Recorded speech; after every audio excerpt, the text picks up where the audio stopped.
Welcome into the KSO show. I am Mason Voth. That is Drew Galloway. Time for your instant reaction after K State finishes up the Rate Bowl with Rutgers, or should I call it the Great Bowl, Drew? Because once again, this game absolutely delivered. Not just, I mean, the Rutgers and K State fans probably wanted to murder themselves at one point, but everybody else that watched this that was an independent observer probably enjoyed the heck out of that game. Both of the first two bowl games of the day, incredible if you're just somebody that was with family and you turn the game on. And then, not to mention, the next game starts 10 points immediately for Arkansas State, and then Bowling Green on a on a fake ends up throwing a touchdown. So it's been a good start to the bowl season post Christmas for everybody else. And Even Christmas Eve, Hawaii Bowl was a banger.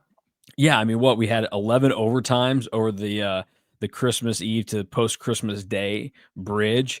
That's pretty good, pretty fun to go that way. And now, if you look at the history of the Rate Bowl, here are the games that you've gotten. So K State Rutgers, obviously an all timer this year. KU and UNLV was a really good game last year. KU ended up winning 49-36, but UNLV made a little bit of a comeback, made it very interesting. Wisconsin, Oklahoma State went down to the wire in 2022. That was a 24-17 Wisconsin win. Minnesota, West Virginia. I mean, what do you think? It's a Neil Brown, PJ Fleck bowl game, so that was a clunker. Air Force, Washington State, fine, whatever, 31-21. Everybody remembers TCU and Cal 10-7 in overtime in 2018.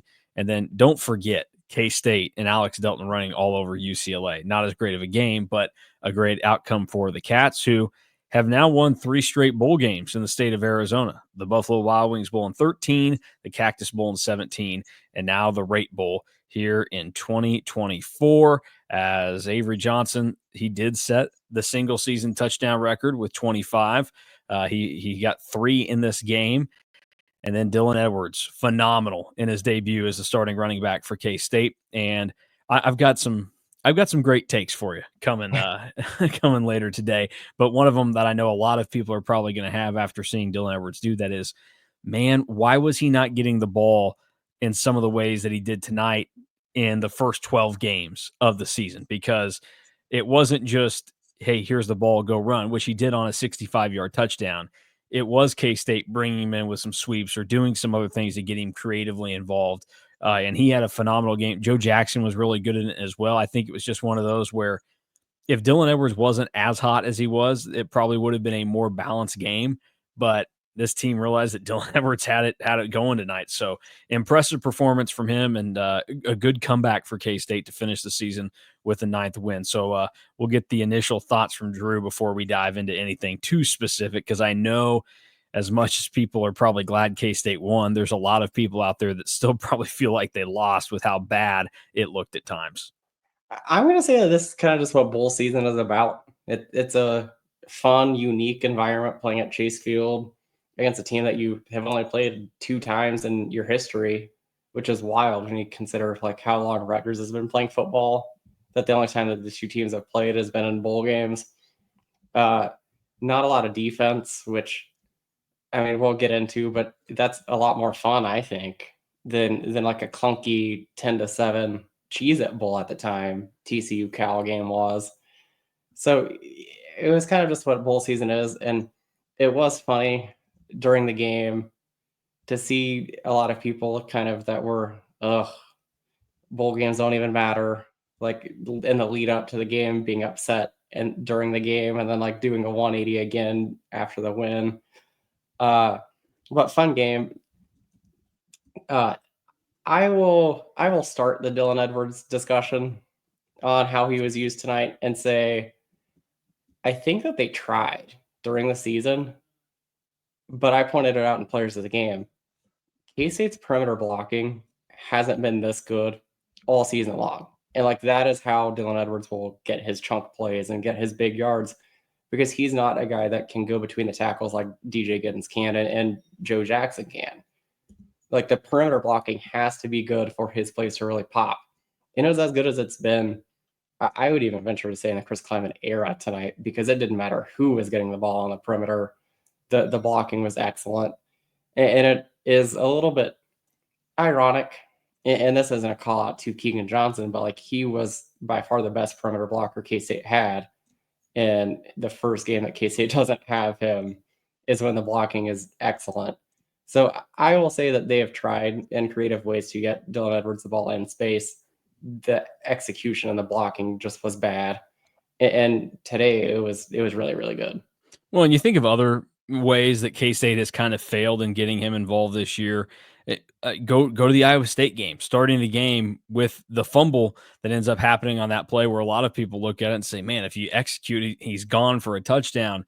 That's not on how K-State was using him there. That's on the players not making the play, which I think that's a conversation that really has to get boiled down here when we talk about people want to throw Connor Riley overboard. They want to throw Joe Clanderman overboard. And tonight was, boy, if they had lost that, it's a near certainty that you would have needed to have made a move with the way that the season would have collapsed. But I also don't think you need to totally just say, well, we won. It's all fine. Let's move on. Let's keep this going. I think you still have to seriously analyze some of the things going on here. But tonight, for the most part, they executed in getting Dylan Edwards the ball in certain ways. The only way that they didn't, and I think at this point, it's a lost cause. You just got to stop trying to do it. As it currently stands, Avery Johnson can't make that throw to Dylan Edwards. The deep shots to Dylan Edwards, like Edwards' speed can get him open, but Avery isn't as 100% solid of a passer yet as you would like. And in addition to that, when you're throwing to a guy Dylan Edwards' size, that makes that pass all that much tougher because there is a very specific place the ball can go there, and it has to be out in front of him. It can't be right where it needs to be because I think even that still gets deflected by the defender if he's right there. But that's the only nitpick I have is that we've probably seen enough at this point to where unless Dylan Edwards has got 15 yards of separation, maybe don't throw that ball because it hasn't worked out. And too many times this year it's been like, oh, it's there, but that pass never once has hit. Or, maybe Dylan Edwards is too fast because Avery Johnson hit DJ Giddens doing that. So I guess maybe he just needs a slower running back getting open in space like that. Although when DJ did it, he tended to not have a DB within 40 yards of him. No. So I'll also add, like they didn't connect on that play, but that might have been one of my favorite play calls of the entire game, was to bring him in that jet motion and then run the wheel off of it. And it is crazy. Like you think about how they missed that one and then didn't end up scoring on that drive. If they hit on that, Dylan Edwards is pushing 300 yards from scrimmage tonight with 4 touchdowns. Like, I think the running back room is going to be fine going forward. Yeah, they pretty much locked in. Hey, no more concerns here with that. They're going to get this figured out. And you look at the final numbers: Edwards over 220 yards of total offense, the 3 touchdowns. Jackson ends up with, I guess once it all finals out, he ends up with 87 total yards in the game and 1 touchdown. He got that touchdown that he deserved from the Tulane game. And I started thinking this early in the game. And I don't know if I sent it to you guys, but I sent it to some. And I think that there is a very real possibility that not having DJ Giddens and having these types of running backs in Dylan Edwards and Joe Jackson back there helped Connor Riley call a better game. I think that when you have DJ Giddens, you know what his style is. And obviously he's a really good running back. You want to give him the football. But You he's want to going to get be him out going downhill. and he's going to be out there 80% of the snaps or more at running back. But you can kind of get in this rhythm of what you're doing is, like you're saying, it's downhill. You're turn around, hand it off. A lot of it's between the tackles, and it's just straightforward football that you saw played 70 years ago. Here you go, running back, run through the line, see if you get through. Let's see what happens. Now, without DJ Giddens and having to worry about how do we incorporate DJ Giddens and then making that kind of flow with everything else we do offensively, it felt like the way that this team is constructed lends itself more to performing, I think, at a higher level with the 2 running backs that you had tonight in Jackson and Edwards, and with Connor Riley being able to devote 100% of the game to that.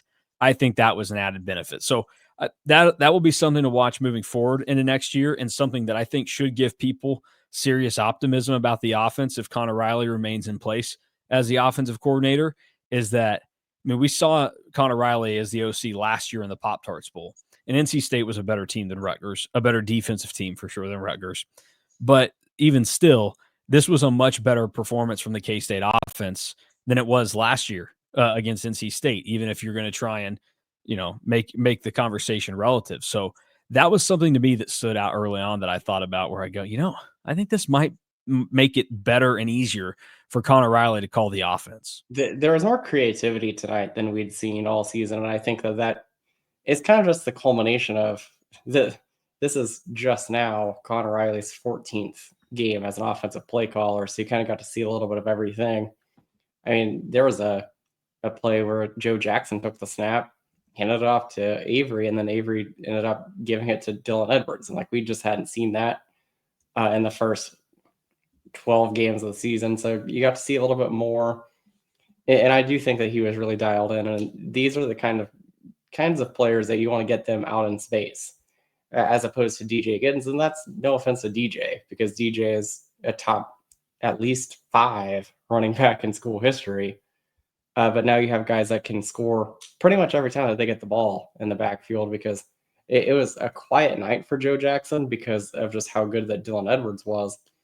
But if you look at the stats, Joe Jackson ends the game with 7.1 yards per carry on the ground and averaging over 12 yards a catch when he got the ball. So these are big play guys right now.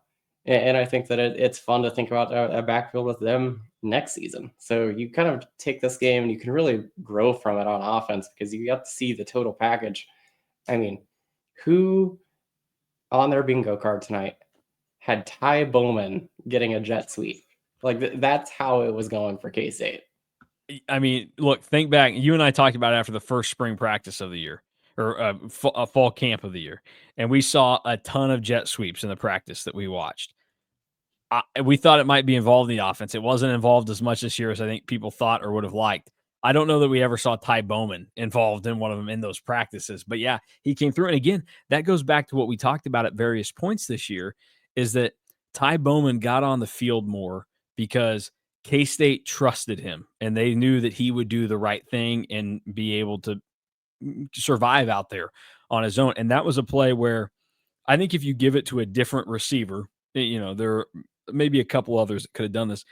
He handled that like a patient runner, like what you would want somebody to do when, the blocks weren't totally there. He kind of had to wait, turn a little, like there was some thinking that was involved in it, as opposed to, I think a lot of these guys, they get the jet sweep and then they're like, okay, I'm running laterally. I'm going to keep running laterally. Like at some point you have to turn up field, and you also have to try and be a playmaking runner, as opposed to just Forrest Gumping it with your running, going straight, hard turn, straight. Like Ty Bowman had that tonight. That was another moment where you just look at and say they could trust him on the field, and he came through in the moment where they needed him.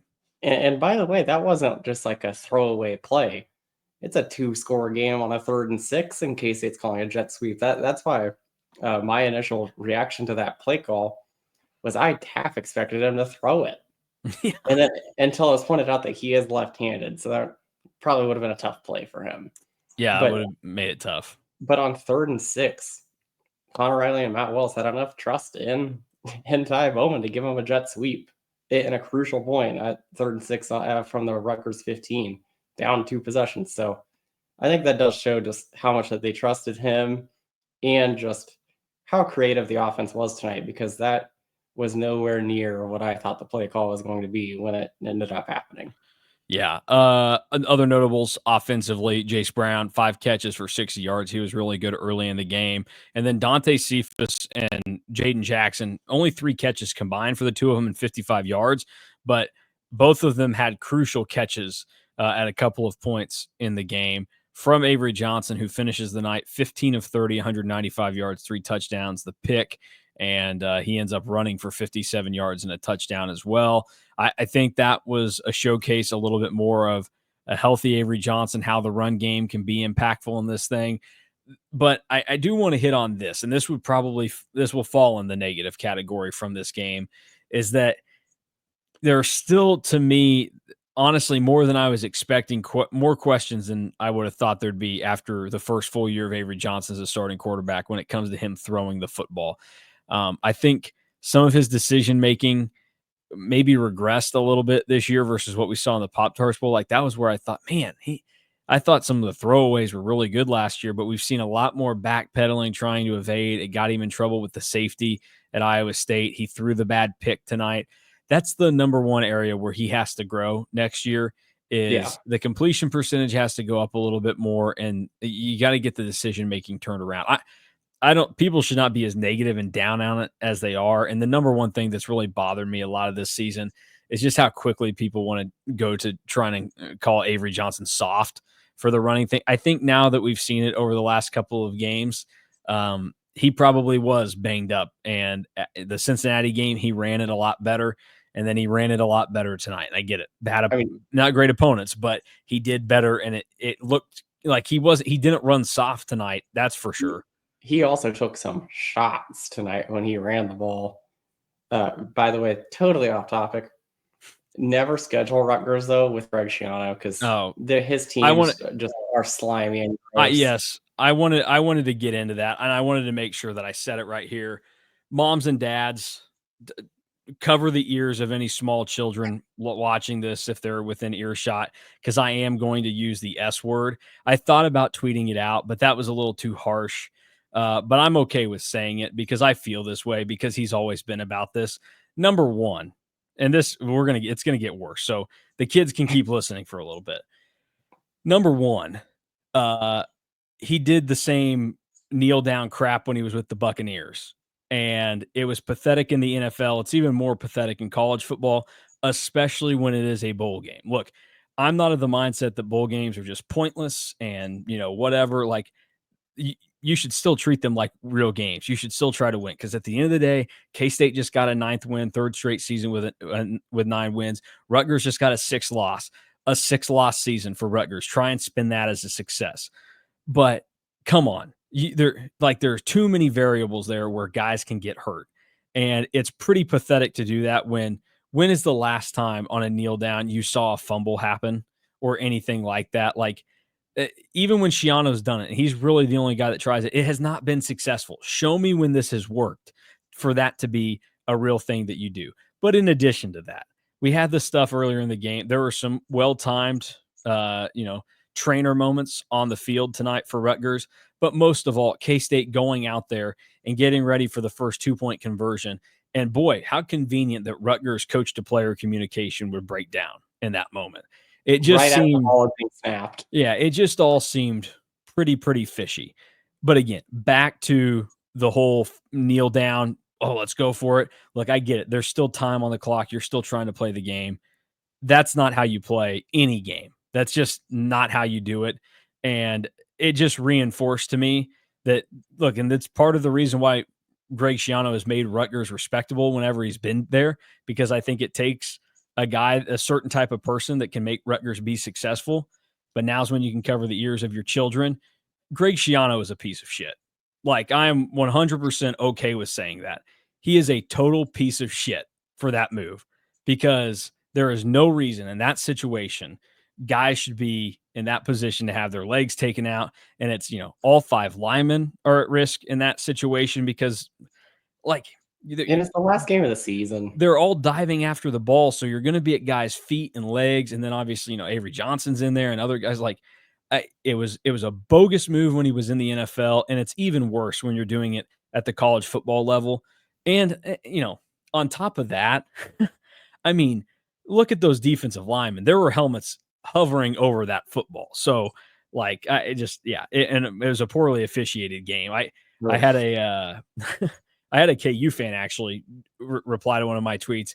He pointed out that there were 27 penalties in last year's game, and that was accepted penalties in last year's game. And at the point where he tweeted me, it was 4. And basically, he and I were of the same conclusion. Like, it's a showcase that you can have such thing as too few or too many penalties. It's almost like the quarterback that ends the season with 2 interceptions, and you're like, man, he didn't turn the ball over a lot this year. It's like, I don't know. Maybe you should take some shots down the field every once in a while. Like, there is a sweet spot for penalties in a game. And the game of football over 60 minutes is far too complex for there to be a situation where you only end up, let me see the final total I in think this game. I think K-State had 5 and Rutgers Yeah, had you 1. finished the game with 6 penalties, and Rutgers only had 1 of those. The total penalty yardage in the game was 52.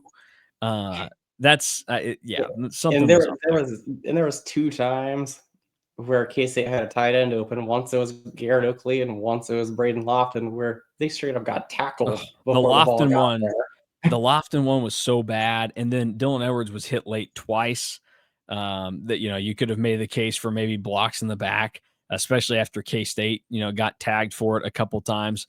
But, yeah, it was a brutal go of It things there. it was a really, really bad night for the guys in the stripes. ACC fans, I do not envy you for having those guys because they were clowns.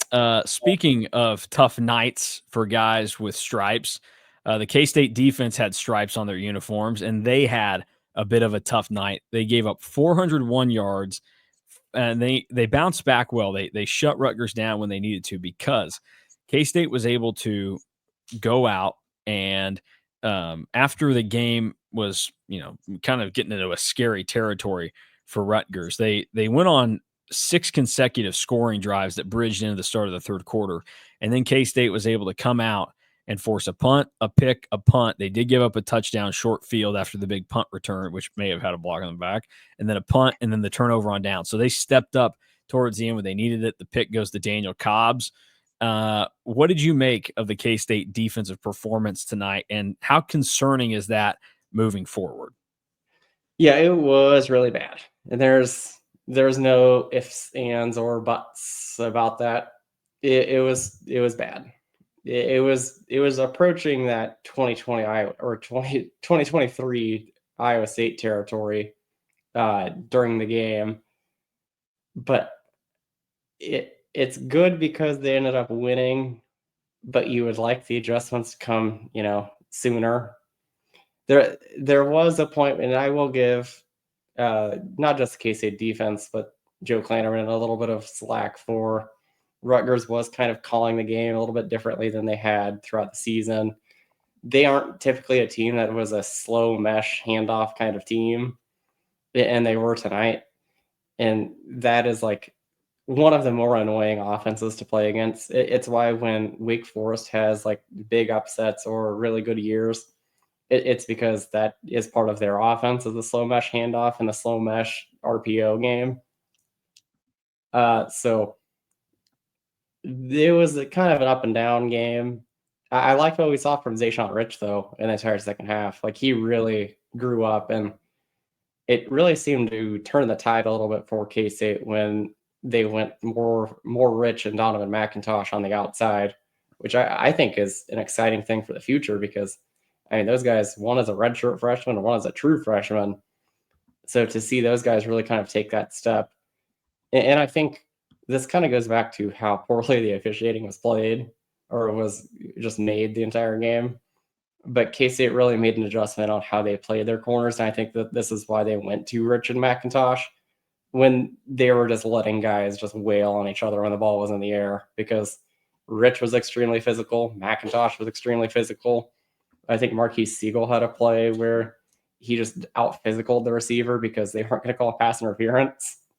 So I think that they adjusted there, and then you already know what K-State's going to do on 4th and 7 with the game on the line. Oh yeah, Cover zero time, baby. And Zayshawn Rich ends up making a great tackle because there's definitely a path where the Rutgers receiver gets the first down and Rich shut it down right away. And that's trusting a true freshman to be in cover zero with the game on the line. yeah. And look, here's the whole big picture thing for K-State in this game.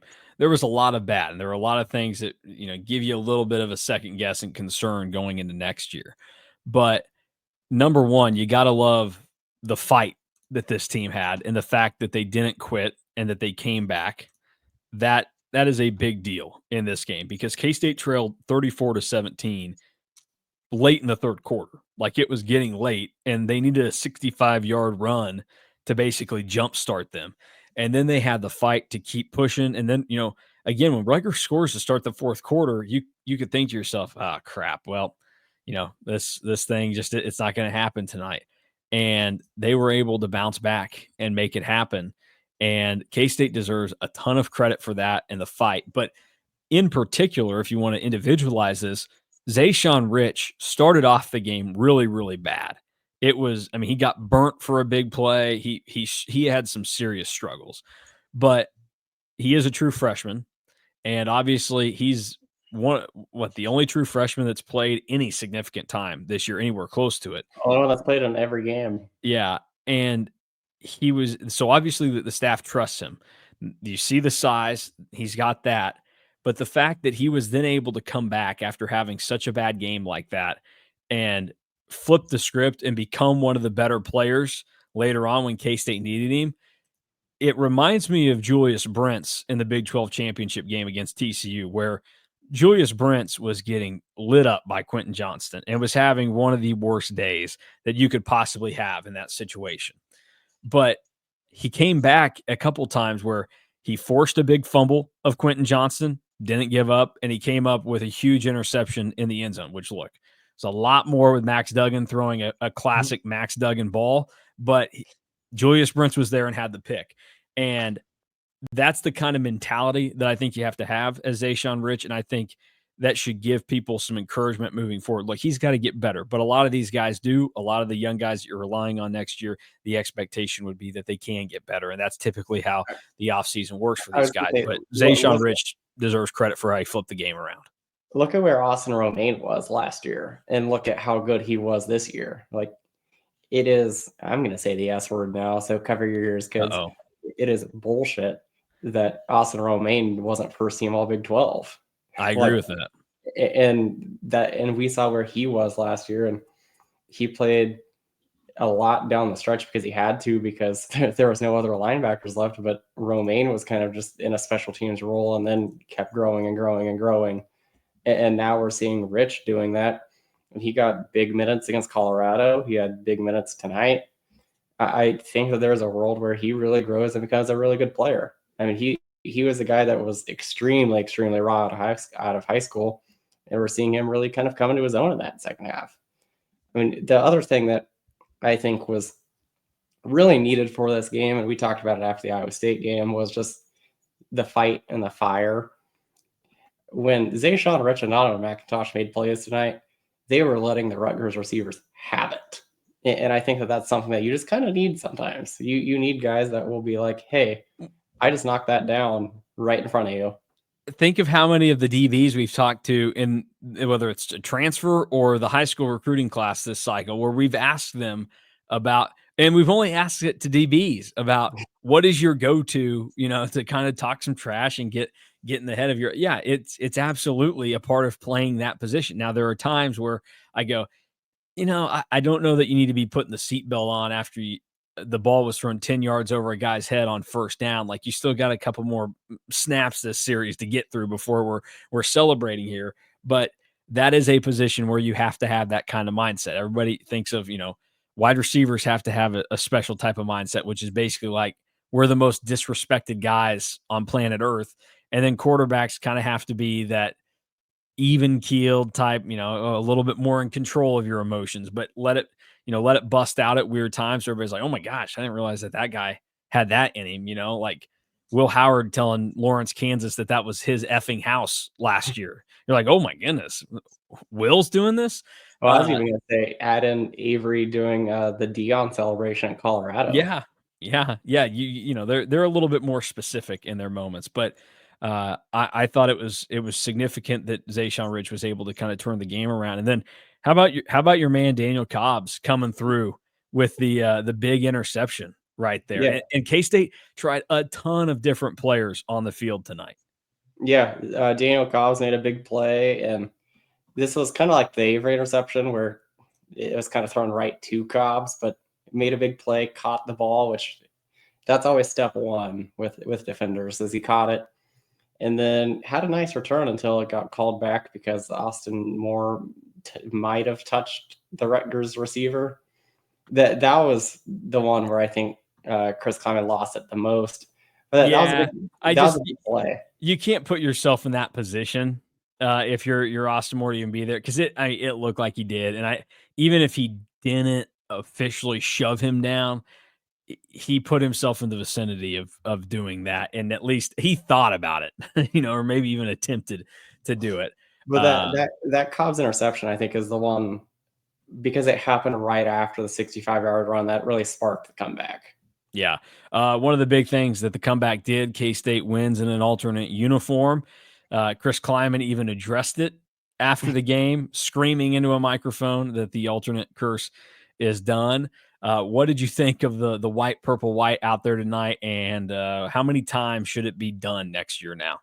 You And are who should they play in the alternate uniforms next year? Because I you. don't know that they win in the alternates tonight if they're playing, Arizona State. I mean, you're a traditionalist, so you won't like what I have to say about this. But make that the standard home uniform. I don't need the silver pants. Make the silver pants be the game that is like, oh, it's a special game. Wow, that's tough And to hear. next year, wear alternates against North Dakota. Just play it safe. Okay. Against Yeah. FCS. Don't do it against Army. Don't do it in Ireland. But I think that the good thing here is that they did win the game. Maybe we see more alternates kind of leak out as the years go on. Like alternates might have died tonight if K-State loses. Yeah, they absolutely would have, and I would have been even more on board with that. Here's the thing: K-State wins a game like that. Some fan bases would say it was the alternate uniforms that caused this to happen tonight. K-State fans, there are some out there that are probably of the belief that K-State was wearing a special set of silver pants under the white ones after halftime to get the turnaround started in the game. Look, it is silly, but it's a thing, and it's a good thing that K-State won, and they were able to put the white back in the rotation, at least maybe a little bit moving forward. But I think you're right. Come back, open the home season under the lights in the white, purple, white next year. That'd be a good way to get the season started. And yeah, I don't think you'd have to worry too much about North Dakota, but we'll see. I'm the idiot that thought this was only going to have 39 total points scored in the game and K-State would win by 13. And that did not happen. EA needs to add the white Power Cat helmet. Yep, got to get on it. No, so whoever's in charge of that, get on it. Yep, absolutely got to get on it. We are going to get on out of here, but before we do that, a reminder that we will have a Sunday show. I got to figure out when I got to record that. I got to go to a wedding Sunday night, but we will have a Sunday show. We will talk more big picture end of the season football stuff, and then we will also probably talk a little bit about Big 12 basketball starting on Monday. We'll do it. Yeah, K-State football, boy. The Cat fans, I know you needed this one tonight. I know you needed this one. So, congratulations. But Drew, you know what I'm going to do here? Do you have an Ireland fact ready? Oh, I'm dialed. You can do the ad read, and I'll pull up my fact sheet. Okay, all right. Drew's got just a fact sheet going here. Look, I want to tell everybody you're probably watching this right now, surrounded by friends and family, and thinking and talking to yourself, man, I really forgot to get these guys something good for Christmas. Or maybe you're getting ready to open gifts if you're watching this on Friday or Saturday. Like, oh crap. Do exactly what I tried saying to do during the preview show and just, say, hey, I couldn't have them in my hands right now, but I got y'all the gift of Ireland for Christmas. Because whether it's for yourself or the Wildcat fan in your life, an incredible trip for the Aer Lingus College Football Classic is the perfect way to kick off the 2025 season. Enjoy all the sights, sounds, and excitement of Ireland while cheering on K-State in one of college football's most unique settings. Get ready for a once-in-a-lifetime experience. Visit cats2ireland.com to learn more. That's cats, the number 2, Ireland.com. All right, fact me. All right, so for your fact today, it actually comes with a question first. Okay. There's 2 ways that this fact can go. How do you feel about snakes? I hate snakes. Well, that's a good thing that we're going to Ireland because they do not have a snake. Yeah. No snake in Ireland. They are completely snake-free due to the Ice Age, actually. I thought St. Patrick took care of that. No, because St. Patrick was not born in Ireland. So, where's St. Patrick from then? England. What was he doing in Ireland? Do you know? No, I don't have that, but I know that he's not Irish. Okay. Well, to me, this seems like this like something that there would be wars in public schools about how you teach this. Like, are we teaching evolution or creation? Like, how are we doing this? I guess you're giving us both sides here, or Yeah. you're giving one, I'm giving the other. I tend to believe that St. Patrick got rid of the snakes. It very well could have been the Ice Age, but did the Ice Age only impact the Isle of Ireland? Also, aren't snakes built to handle cold weather when they go underground for the winter? Like, what's the I your have a lot story's of not adding up here, Drew. I That's all have a I'm lot I have a lot of questions and not a lot of answers, but I know that Ireland is snake free.